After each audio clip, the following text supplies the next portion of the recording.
Welcome to episode 329 of Angela Watson's Truth for Teachers. I'm your host, Angela Watson, and I'm here to speak encouragement into the hearts of educators and get you informed and energized for the week ahead. Today, I'm talking with Mitch Weathers about student organization and executive function. Visit truthforteachers.com for an easy-to-read, easy-to-share version of this podcast episode. If you're looking for a way to recharge this summer without spending a fortune or leaving your house, I've got just the thing for you. Educate and Rejuvenate is a virtual conference happening July 15th and 16th, and it's designed to help you grow as an educator and feel like a human being again. I'm excited to be one of the speakers, and I would love for you to join me. You'll get inspiring, actionable sessions on classroom strategies, behavior, mindset, and more. But it's not just sit and get. There's also yoga, dance breaks, comedy, and built-in time to breathe. The sessions are all online and replays are included, so you can watch the Educate and Rejuvenate virtual conference at your own pace. No pressure, no overwhelm. And get this, tickets are just $5. Head to the link in the show notes to grab your spot. That's my affiliate link, which means I earn a small commission if you register or purchase anything else from Educate and Rejuvenate, and it's all at no extra cost to you. Let's make this summer one of growth, connection, and joy. Today, we're talking about something that every teacher sees in the classroom, but not every teacher feels equipped to address, and that is executive functioning skills. You know those moments when a kid doesn't know how to get started or can't find the materials, forgets what to do next, or hands in work late or not at all? Those are often signs that a student hasn't yet developed the systems and skills they need to do school effectively. My guest today is Mitch Weathers, and he calls this ability studentness. Mitch is a veteran teacher and the creator of a classroom routine called Organize Binder. Mitch has developed a really simple, sustainable way to support kids with executive functioning, and it doesn't involve adding more to your plate. His approach is built around a physical binder. But the real power is in the daily routine that teaches students how to manage their time, tasks, and materials. This episode is full of practical strategies you can use right away, whether you're teaching elementary, middle, or high school, and whether you use paper, digital tools, or a mix of both. Let's jump into my conversation with Mitch Weathers and talk about how a simple daily routine can help students build the skills behind academic success. So, Mitch, for teachers who are new to the concept of executive function, what are the core principles they should know about how it impacts student success? That's a good question. And, the way I try to stay away from or avoid like overly academic sounding definitions of executive functioning. And I talk about this in my book as well, but there's a school that coined this phrase, studentness. And they reached out to us and said, we've committed to this development of studentness in our students. And, we really want to kind of equip them with all the stuff they need to be able to do, regardless of what they're trying to learn, right? So the things that kind of lay the foundation for learning and surround the content we're trying to teach. And so when we look at, what really sets students up for success academically, it really isn't the content. One of the things I like to, the distinction I like to make is that, not to say content, the things we teach is not important. I'm not saying that, but that it's kind of an order of operations, and the development of these executive functioning skills, or this sense of studentness, think of like student agency, is primary, and the stuff we're teaching is secondary. The tricky part there is we don't have that option in the classroom, because it's like I'm teaching fifth grade or I'm teaching ninth grade math or whatever it might be. And so I have to find a way to keep that kind of order of operations, but do it concurrently, while kind of mixed up with the things that we're teaching. So I like to use the word studentness, and just thinking of a student who has that capacity and understanding of not just what they're learning, but how to jump into their learning with like this sense of, as I mentioned, agency or dexterity, in their learning. And for me as a learner, and I think this kind of helped me develop some of this, I never really felt that sense. Like I talk about this a lot too, like Paulo Freire's idea of like being a passive object, experiencing my education as a passive object as opposed to an active subject. And if we can help students be that active subject, then it's theirs. Like they know how to jump in. And that's where these executive functioning skills or studentness set students up for success. I hope that makes sense. It does. And I see what you mean about the jumping in. I feel like is a really good phrase to think about, because that's one of the issues that we see a lot in classrooms, so that kids hold back. They want the hand holding, they need Right. everything explained to them individually. Right. How do I get started? What do I do next? Now Right. what? You're tying it into that. Right. And some of Mhm. that is there's various reasons for those behaviors, like fear of Right. failure or what. But when it really is like I don't really know how. And it's an interesting experience if you've watched students or if you've had this experience. Oftentimes they're looking around and it's like everybody else seems to know how to do this, and I don't know how to do this in the same way. Mhm. And what I've found is that when students start to get practice with over time these executive functioning skills, so that they can make them their own, they start to find that agency and dexterity. How does organization tie into this? Oh gosh, it's speaking of foundation. Um, if well, let's think of it this way: picture the book bag, picture the desk where everything's stuffed into, picture whatever it might be. When students learn to get and stay organized, and I really like to make that distinction because then again, it's theirs, right? Like I'm Mhm. gonna I'm gonna show you this, I'm gonna model it for you, and I'm gonna give you practice with it over time. And so you're going to learn to get and stay organized. And once you are, there's a sense of calm that can happen. I tell a story from my own time in the classroom where a student got organized, and it's this funny kind of story where her classmates around her helped her, and she organizationally was a mess and kind of like committed to being a mess, would not follow some of the stuff that you and I probably will talk about. And finally, one day I'd had enough. And I asked her, I taught science. So we sat in these little pods and I said, hey, let's just take your sample. Here's the class model binder. And let's just do this real quick. And within a few minutes, I think 10 minutes, she had her stuff all put back together. And I walked over and I just kind of doing the, hey, way to go. Look, you did it. And she looked up at me and said, and she like motioned to her, like touching kind of her chest, like, patting herself and said, Mr. Weathers, I actually feel better.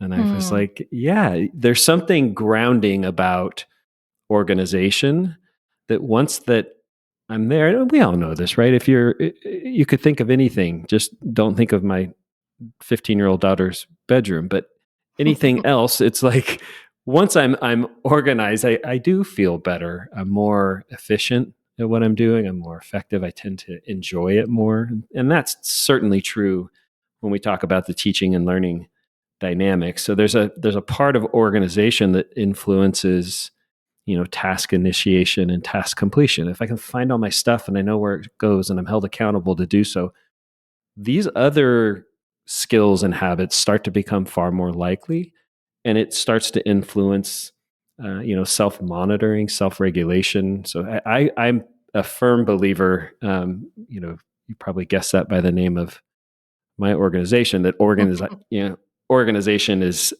key and may even be like the starting place with all of Mhm. this.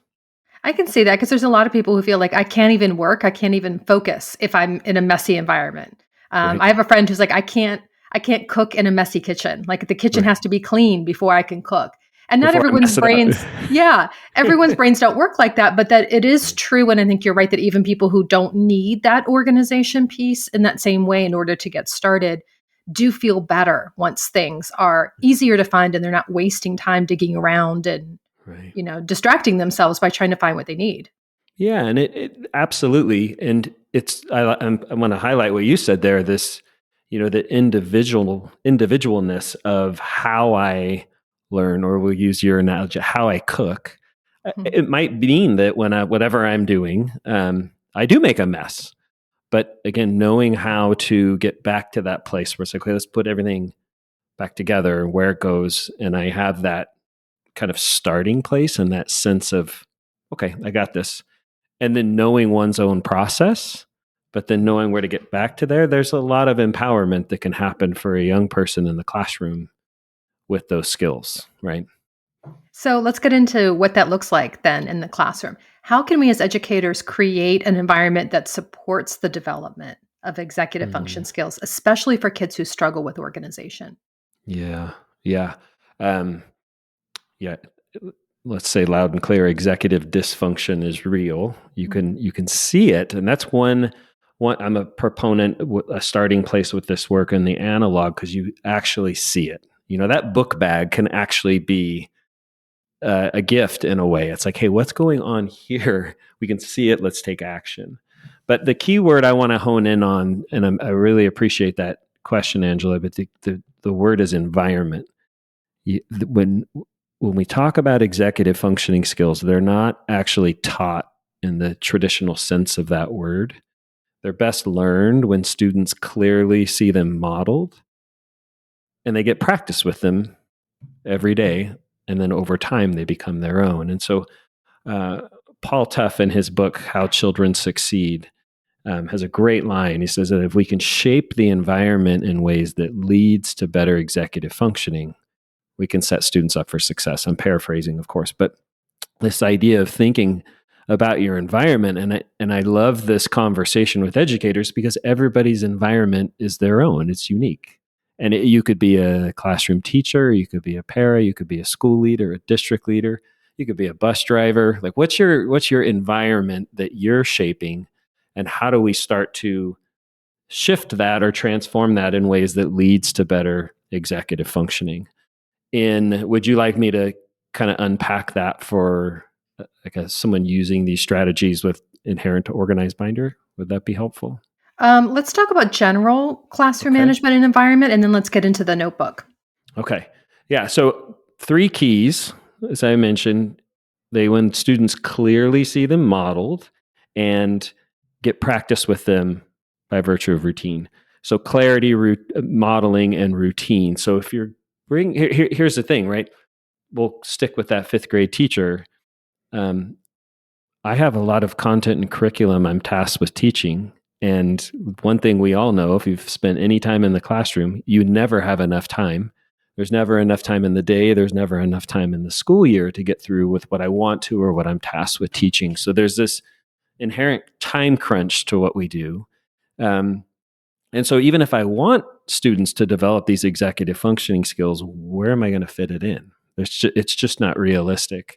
So in a classroom that's shaping that environment, clearly modeling. So I really believe in having students see, we'll just stick with organization, what your expectation is around organization. So here's a class sample. So if you were absent or you get disorganized or you ever need a reference, it's just here.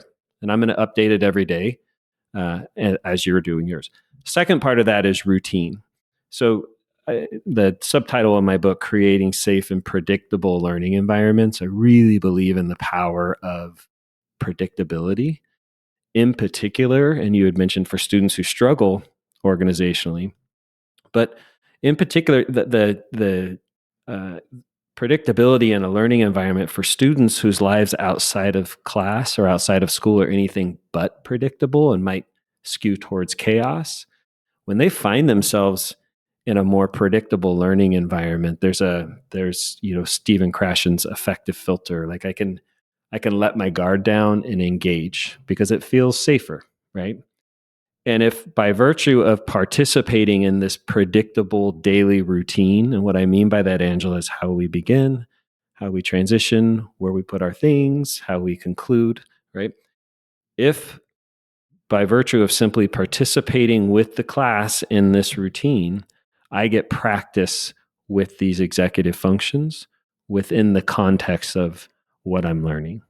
So it's that's where it's kind of done concurrently. So it's really about I want to have that model so I can clearly see that, students see the model. And then simply by how we engage through this routine every day, I'm getting practice with a specific set of executive functioning skills. So it's really, when you see it, it's not a heavy lift for teachers. It has a small time footprint, and it's embedded in kind of the context of what they're teaching and students are learning. How is that different from what teachers might already be doing in terms of consistency, routines? I Mm. feel like that's something that they've heard before, but I think what your pinpoint is something that is specifically modeling the Right. things that will help them develop their executive function. Yeah, and to you're hit the nail on the head. Oftentimes, there's overlap. Mhm. So if I have the opportunity to work with teachers, there's always one of the starting places. Like some of this you're already doing, right? Right. What's unique is when we really get clear about, okay, this is how we're going to begin. This is how we're going to transition, and we collectively implement it. It has there's some interesting uh, byproducts of that in terms of cognitive load, in particular at the middle school and high school level. That, that first year of middle school where students find themselves going from class to class to class to class, and it might be seven. I spoke at a district last year where it was a district wide symposium, and it was held at this middle school, and I saw the bell schedule on the wall, and they had 10 class periods a day plus lunch. Wow. And I was like, oh, I actually had to pull someone aside, and I'm like, am I reading that? Is that right? And they kind of had this exacerbated, like, yeah, Hmm. like just it's a sprint for them every day. And I said, well, I get that for the teacher. I'm empathetic, but for the student who's in it's a 6, 7, 8, every year prior to that, they were in probably a self-contained class with one teacher who got to know them and their family. And now I've one, just that we know that elementary to middle, and of course the ninth grade transition can be problematic for students. But I had them kind of do this mental exercise of like, okay, so now I'm, 10 different locations on campus, geographically speaking, 10 different subjects, 10 different teachers, 10 different expectations, 10 different routines, if any. And there's a cognitive load that students, there's a certain number of mental calories they're using just getting through the school day. And so if we get Hmm. really clear on this idea of modeling and routine, and we collectively engage in that routine. So we're all as a staff saying, hey, we're going to do this. We're going to commit to this routine. And to your question, like your point of, are some teachers or most doing parts of that? Yeah. But it's actually quite fun when we say, okay, let's all adjust a little bit so that we can all be similar. Now, we can't reduce some of that cognitive load from going to class to class to class, or even grade level to grade level in elementary school. Um, but what if the expectation of, what does it look like to be ready to go in this class? Where do we put our stats? So now I'm getting practice with these executive functioning skills by virtue of routine from class to class to class as I'm going, or again, grade level to grade level throughout elementary. So yeah, to your point, there's some of it being done, but there's two parts there. You mentioned modeling, but then also that collective teacher implementation can be really powerful. You developed a process and a notebook to help students with organization and executive Mhm. function. Can you give us an overview of your system and how it helps kids stay organized? Yeah.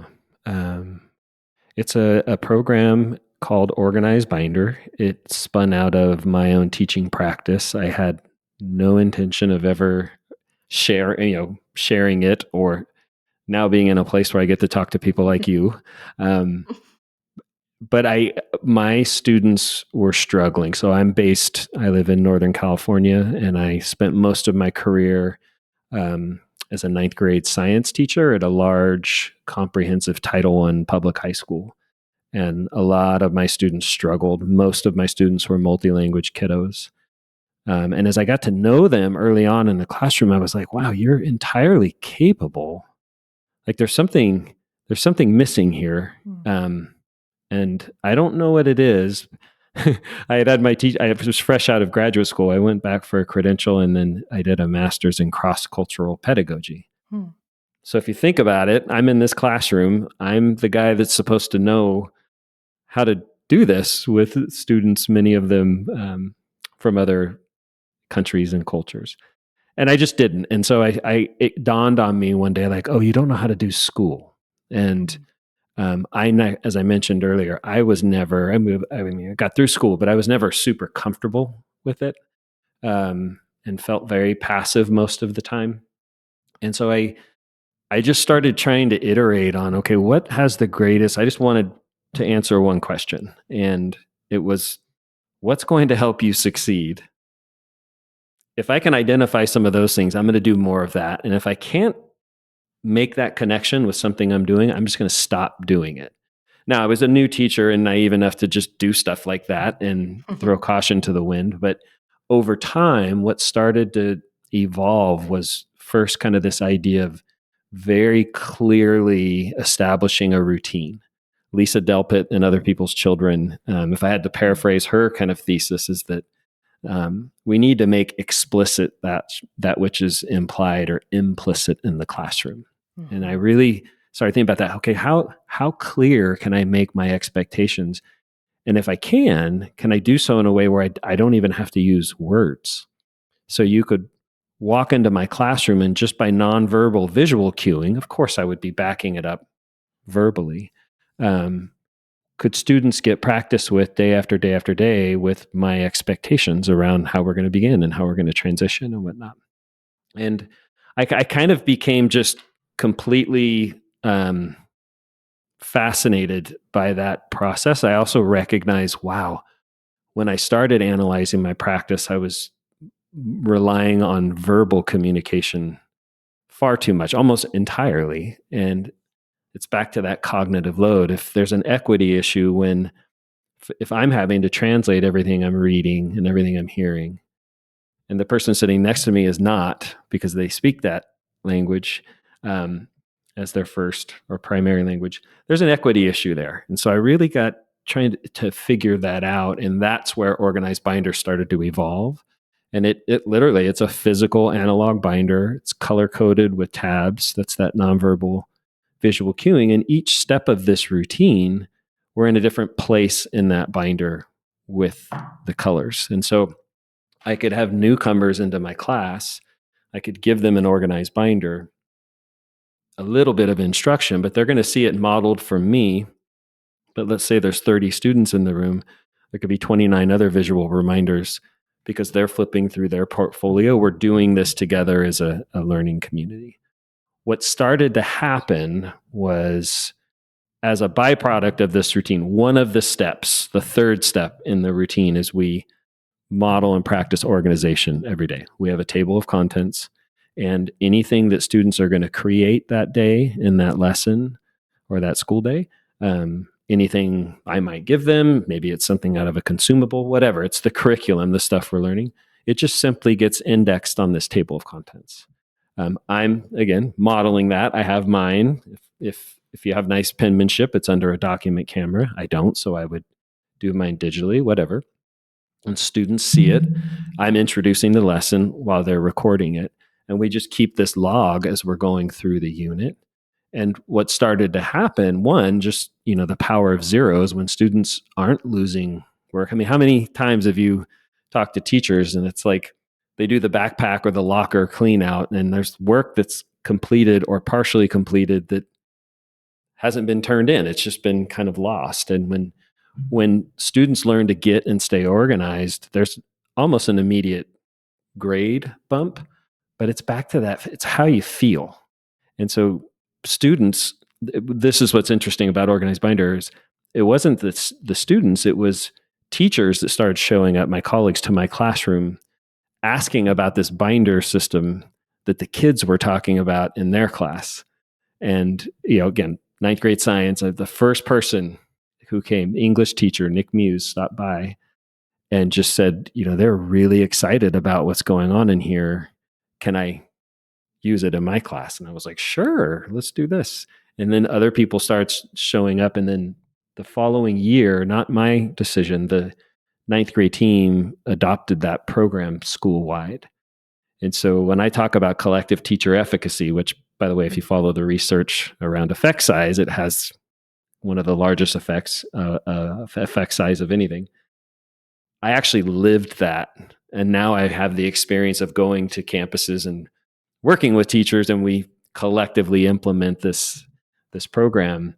And it had a significant impact on student success. And now I'm actually old enough to where students that have gone to schools that use the program are now teachers and have reached out through the website to just not only share their experience as learners, but to bring it to their classroom as well. So pretty fun.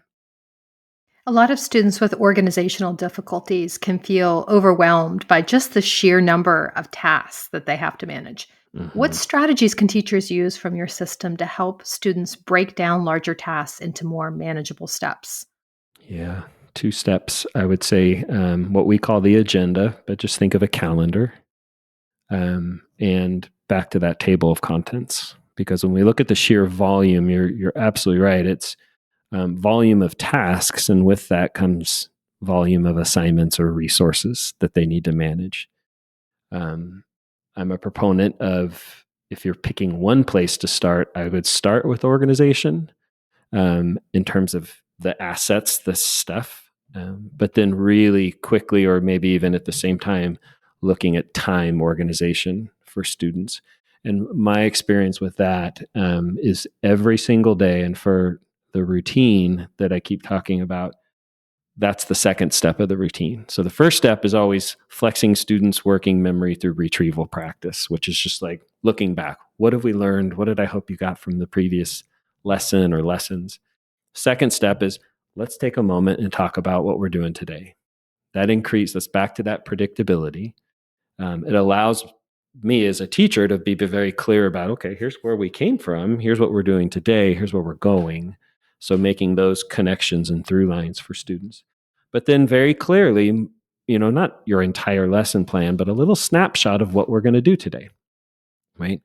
And if I can do that and then connect it to the larger, maybe it's a project, maybe it's just a unit sequencing, but helping students start to see, like literally see, okay, here's what we're looking at the next 2 or 3 weeks, and mapping that out, right? And that's one of the impacts of many, but one of the impacts of project-based learning is saying we're going to take a block of time, and we're going to, whether it's backwards mapping that, we're going to map this out so that your path forward. And what I've seen with students is, if we can do that, even if it's not a PBL scenario, just making it very clear about, here's what we're doing today and here's where we're going. Maybe here's what you need to do outside of school today, but we're constantly coming back to it every single day, and then getting organized. Because even if I want to do well on a task and I'm stuffing everything in my book bag, I'm going to get overwhelmed. I'm less likely to be able to follow through on that plan. So I think it's, Angela, I think it's both. I think it's time management and kind of mapping, and then organization. And if you're fortunate enough to figure out a way to engage families in the process, you can have that support and accountability happening from home.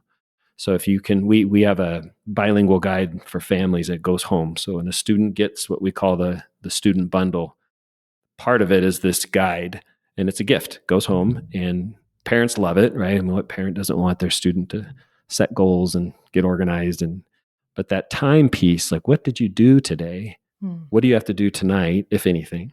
What's coming up? And just, again, back to making that crystal clear, which is really simple, um, but revisiting it every day by virtue of the routine. So, break down the notebook system for people who have never seen this before.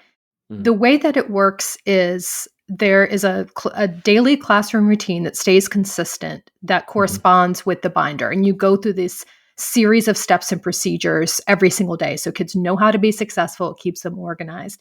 Describe what this looks like to people who have never seen the binder before or seen the system. Yeah. Well, if you're listening, go over to the website and look at one while I'm talking about it. It'll help, I think.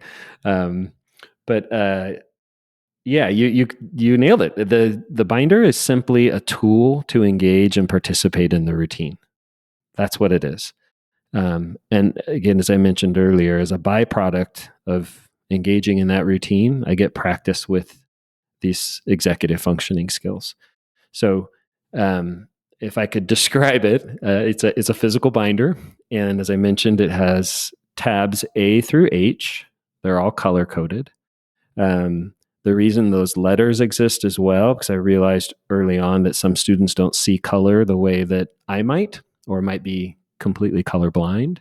And so you can still have that nonverbal visual cueing with the letters.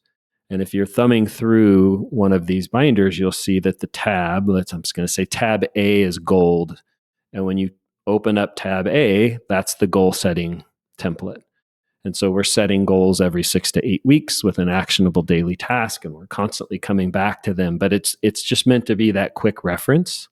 Tab matches the what we call system files behind it. In terms of the daily component of this program, we're starting, like I said, with retrieval practice and working memory.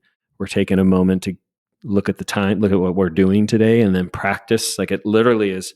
That's tab C. It's green. It looks like a calendar. So it's modeling for students constantly. Like, okay, yeah, here's what we're doing today, but don't forget, this whatever this assessment or this project or whatever is due in 2 weeks. Let's write that on our agenda because that's what people do who keep a calendar. If they're just little seconds, right? And again, as students start to pick up on this routine, which happens almost immediately, they just gravitate towards it. Teachers actually find that they have more instructional time, more teaching and learning time once this predictable routine is in place. So the actual notebook, the portfolio, the binder, is the tool to participate in the routine. And there's an interesting piece there, if I could, because we keep coming back to the skill of organization. If I have this binder that is the tool for participating in this routine collectively, we're doing this as a learning community. Like we're all in this together. We're all starting at the same place, like right. If I hold you accountable for getting and staying organized, which is why once a month we do these portfolio or binder checks, and it's simply saying, hey, let's pause for 10 minutes and make sure your binder looks like the class sample. Okay. So if I hold you accountable for staying organized, having your binder organized, and your binder is the tool for participating in this routine.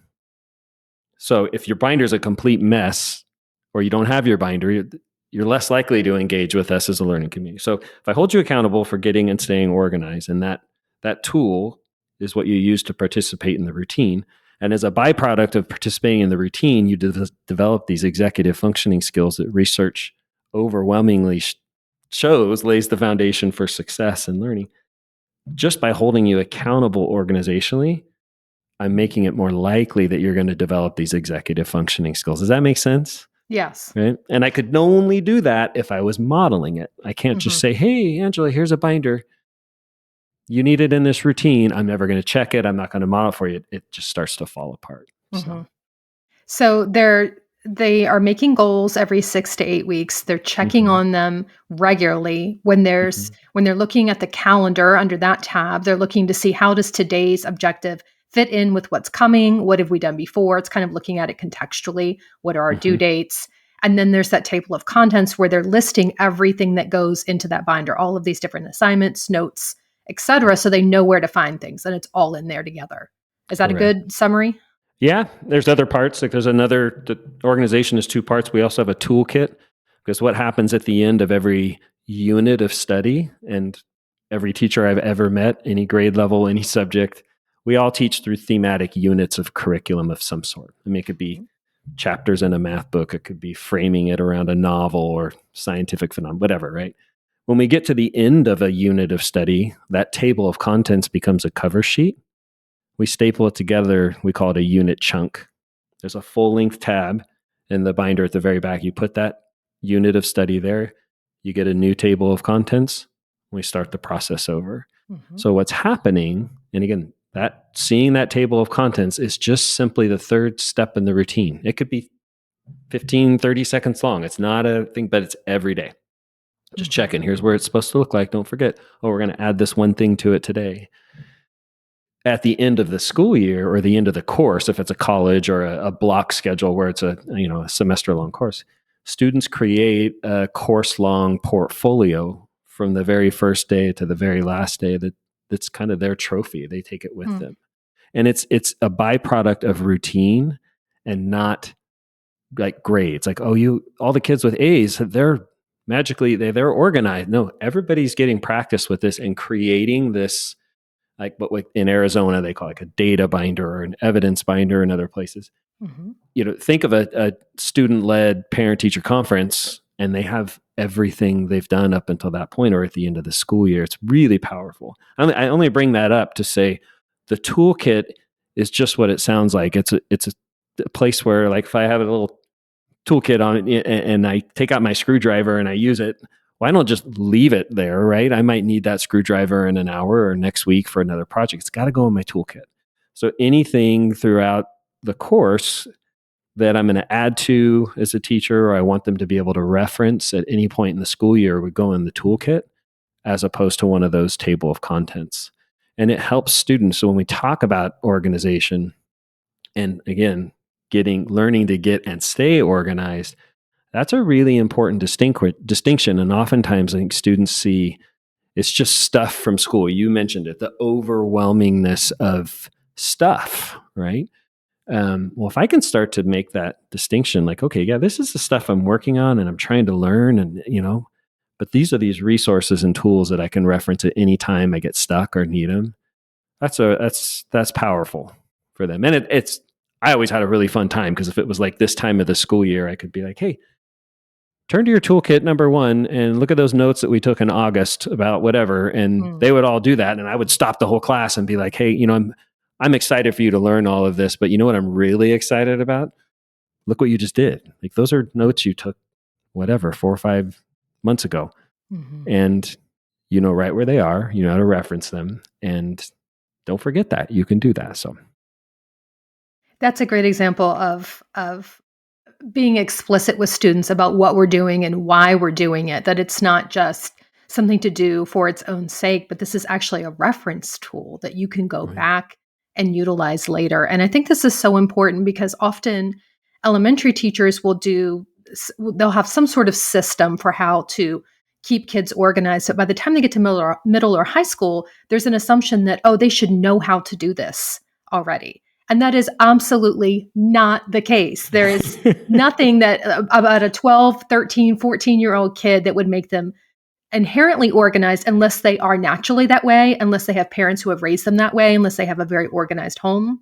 They've Right. been taught systems that's been modeled for them elsewhere. Maybe they've had a teacher who does it, but the average kid is not going to be able to do that without some sort of explicit modeling. And I'm especially thinking right now about how girls are outperforming boys in school. And this is a big part of it because girls tend to be better at playing the game of school, of being organized, of, developing these kinds of executive functioning skills. A lot of times keeping things organized is coded as feminine in our culture, where women are, sort of fastidious and men can just be messy and everything's all over the place. And it's, boys will be boys.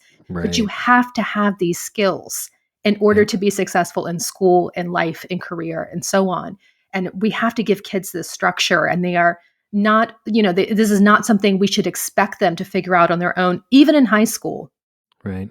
Right. Well, you're preaching to the converted here. I mean, I couldn't agree more. And here's what's interesting, Angela. I've asked thousands and thousands of teachers and school leaders, educators, about executive functioning skills. I've never met a teacher or an educator or a parent, for that matter, that thinks it's a bad idea for students to get Right. practice with and learn to hone these skills. But when we look Yep. back historically, they really have been left up to chance. Mm-hmm. Like, well, I just kind of hope you figure it out. And I have evidence for this because one of the fun things I do if I'm, in a room full of educators, or even a big room like an auditorium, and I'm going over some of this that we're talking about, and I'll say, hey, raise your hand if and you could pick any part of the binder or these executive functioning skills, but we'll just stick with time and task management, like how do I keep a calendar. I'll say, raise your hand when you were a young person if a caring adult sat down and one, probably gave you a calendar and then showed you how to use it and then kind of walked with you through that, held you accountable, in other words, to use it and use it effectively and help you develop this skill. There'll be one or two. And it's interesting you bring up, it's usually a female hand that comes up. And I'm saying there could be like hundreds of people in the room. And I just pause and go, why aren't we explicitly not just teaching? Again, there's a very, I love this phrase. It's a native Hawaiian expression that is maka kana kaike. And it means that the knowing is in the doing. And that there's certain things we learn by doing them. And that's executive functions. Why you have this daily routine, and I get practice every day. It's repetition. And we can't, when one or two hands go up and you go, why are we doing this? If everybody here agrees that this is a good idea for students, why aren't we, embedding it? And I've thought a lot about that. I'll just mention this to you real quick because one, I've mentioned that time crunch. Like where am I going to fit it in? But two, something, not my expression either, but called the zone of genius. And the way I describe it is my mom taught second grade her whole career. I taught ninth grade. And I would walk into her second grade class and you've been in these classrooms, like you can just feel it, right? You're like, wow, this is her zone. This is what she does. She does really well. And what's interesting, if it's not your zone, right away. Like I'd last about 5 minutes in her second grade class, right? And these little kids, they find out I'm Mrs. Weathers' son, and they were happy and smiling, but they're all like sweaty and smelly little second graders, and they want to hug me, and I'm like, oh my gosh, I'm dying. Give me a 15-year-old with attitude that supposedly doesn't like me, and I feel very comfortable in my zone, that space.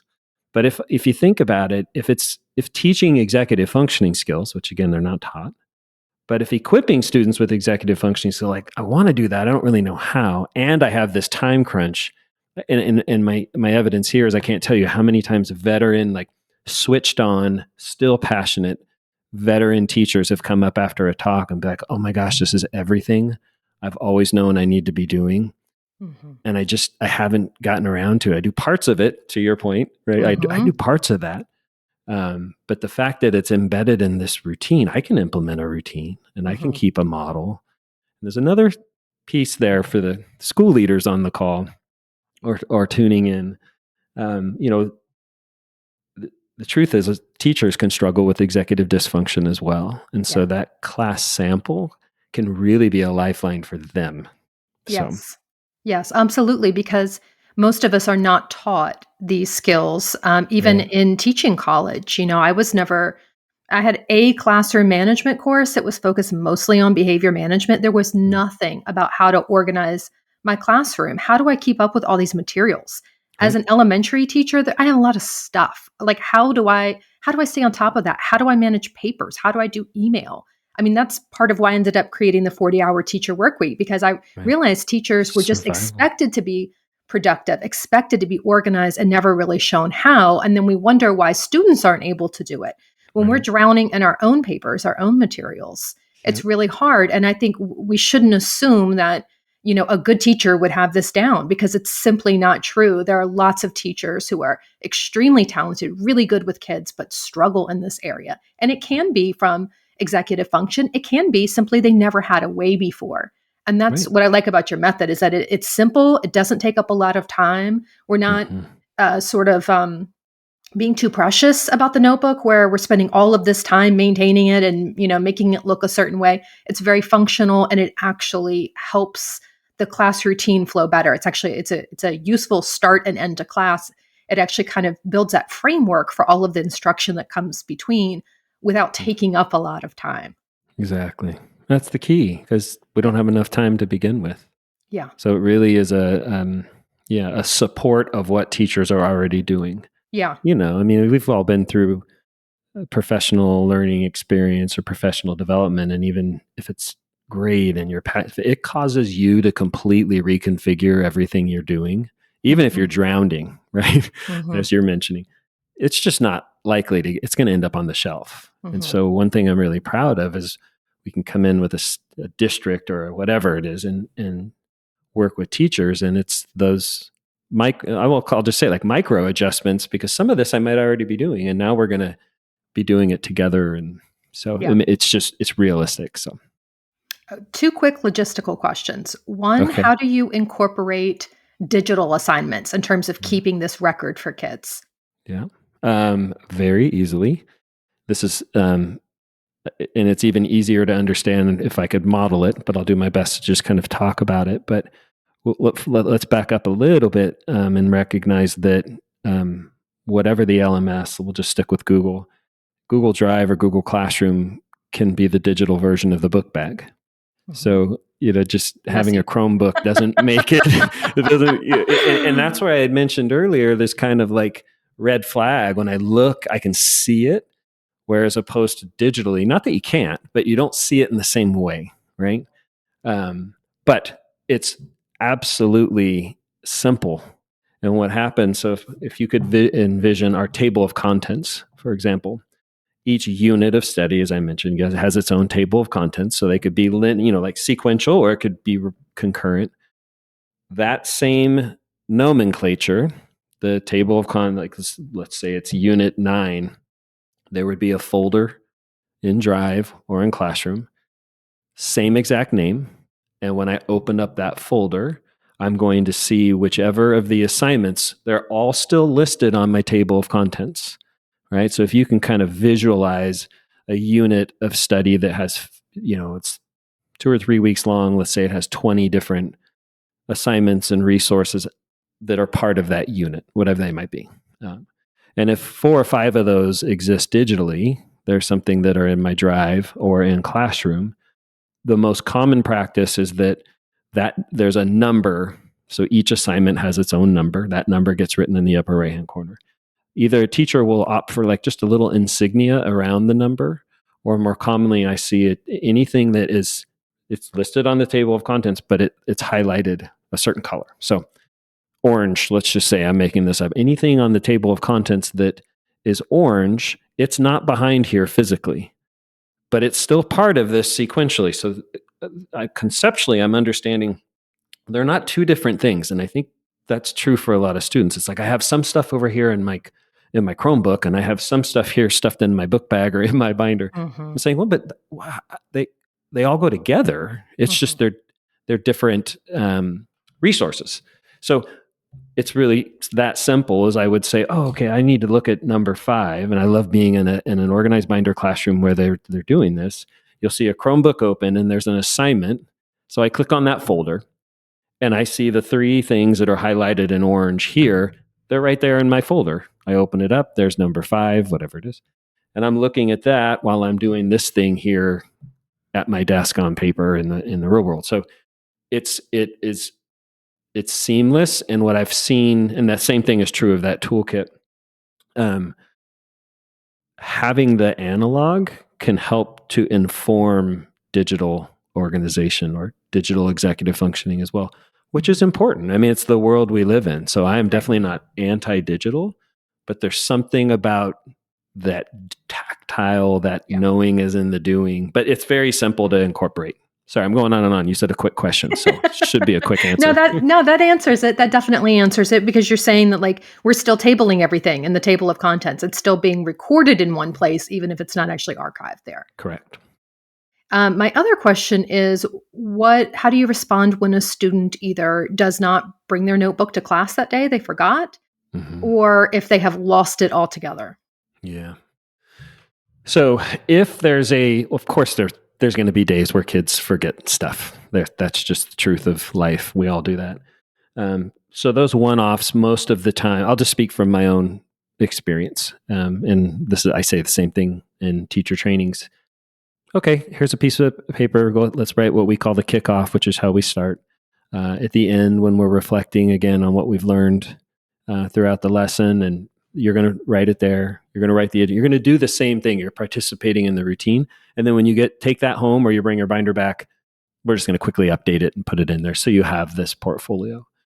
If it's persistent, right? If there's kids or certain classes that you're seeing a trend, if at all possible, keep the portfolios in the classroom. Then they Mm-hmm. can't be lost. Mm-hmm. They can't be forgotten. I tended to do that. It can be one challenge there is space, depending on the Mm-hmm. setup. But most of the time, and this is true of elementary through high school, it's not that big of a lift. Usually, like one little bookshelf will take care of it, and each period houses their binders there. And then we have one folder or homework folder that goes to and from school. So if something is lost, it's that one or few things I took from class or took from school to go do what I needed to do at home, if anything. And I like that model because at the end of every class or at the end of every school day, there's a time, just a few seconds to say, okay, what is it back to that agenda, that calendar at the beginning I was talking about when I'm introducing the lesson. Remember, we have this we're taking care of tonight. What do you need to do to be successful with that? You don't need your whole binder. Do you need those notes? Do you need this reference? And take that, put it in your folder, and it Mm-hmm. comes back. So yeah, in the ideal sense, keeping them in the classroom. And I've had times in my career where certain classes they weren't allowed to leave, at least at first, Mm-hmm. where others they could. Mm-hmm. Right. I So like that. I like the idea of just bringing the folder back and forth, thinking about yeah, what you need that night, bring it back and forth. Yeah, that's great. communication to and from home. Really Yep. simple. Very simple. What's a simple starting point that teachers can implement right away to see improvement in their students' executive function and ability to stay organized? Yeah, I would start with the table of contents. Okay. I get that question a lot. Like, where do I start? I'm like, you can start anywhere with this routine. And my book, by the way, it's written for if you're listening and you don't, you're at a school that doesn't use organized binders, so you don't have those materials. That's who I wrote the book for. Like, what are the Mm-hmm. strategies? How could you do this? And my encouragement is always let's get organized first. Right. Once I get organized, then some of these other things they're not easier, but they become more realistic, I think. Mm-hmm. And it can be very simple. If you just have one step of your daily routine, every time you start, we look at the table of contents. Here's where we are. Okay, we're going to add these two things today because that's part of what we're doing. And that is also going to help you introduce the lesson and some of that predictability we're talking about. But that would be my encouragement is look at a table of contents. Contact me if you need an example. There's pictures in the book too, but that's where I would go. I'll make sure there's some good images in the blog post and article for this as well, so they can Okay, reference it good. there. Good. I want to close out with a takeaway truth. What is something that you wish every teacher understood about executive function and organization for students? Well, I don't want to, that's a good question. Uh, and I don't want to, presume that people don't know this already, but my sincere hope, and I really think, Angela, that the pandemic, if there's any silver lining in my mind with the pandemic, is I've seen a shift towards these skills and habits, like a real interest and an understanding of like we need to help students develop these, which before Yes. at times I kind of felt like I was on an island, like, hey, we have to Mhm. lay these skills. So there's definitely been like a global shift because it was this global experience.